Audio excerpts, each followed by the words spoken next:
दृष्टि में कोई भी दुख ऐसा नहीं जो सह करके अपने आराध्य देव को न प्राप्त करे। आराध्य देव की प्राप्ति के लिए संघर्ष सहना अत्यंत आवश्यक है। कष्ट सहना, जो अंदर जलन हो रही, जो विकारों की जलन हो रही, सहो भाई, इनकी पूर्ति से कुछ नहीं होगा। इनको से एक बार लड़ जाओ, एक बार निकल जाओ तो जन्म जन्म की लड़ाई जीत जाओगे।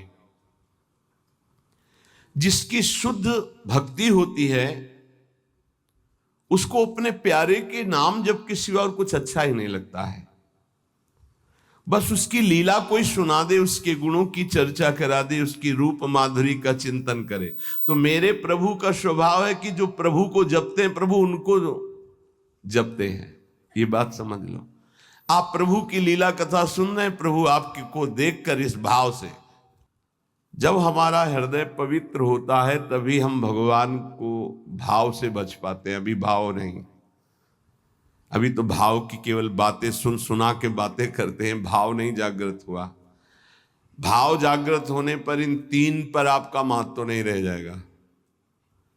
स्वजन संबंधियों पर, अर्थ के द्वारा प्राप्त होने वाले भोगों पर और इष्ट देव से बिलक साधनाओं पर, इन पर आपका राग नहीं रह जाएगा।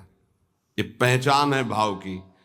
आराध्य देव पर ही केवल, जैसे गोस्वामी जी कहते, बने तो रघुबर ते बने, बिगड़े तो भरपूर, तुलसी औरन ते बने, ता बनिबे पे धूर।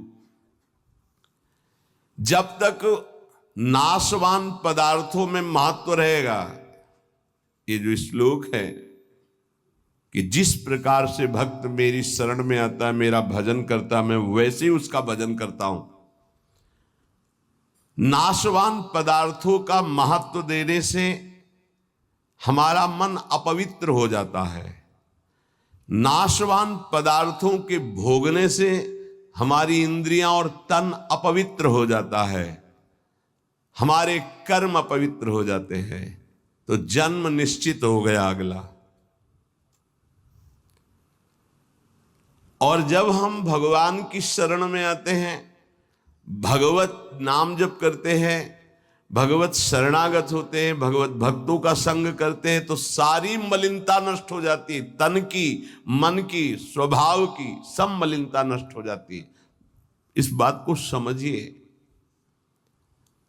शरीर, इंद्रिया, मन, बुद्धि, पद, योग्यता, अधिकार, धन, जमीन, जितनी भी ये सब हैं, इनमें रुचि, आसक्ति, ये तुम्हारे मन को पवित्र कर देगी, तन को अपवित्र कर देगी, स्वभाव को अपवित्र कर देगी। अगर इन्हीं सभी को प्रभु को समर्पित करके कर्तव्य कर्म का पालन करते हुए नाम जप करोगे तो सब कुछ पवित्र हो जाएगा। जैसे जड़ मिठाई कभी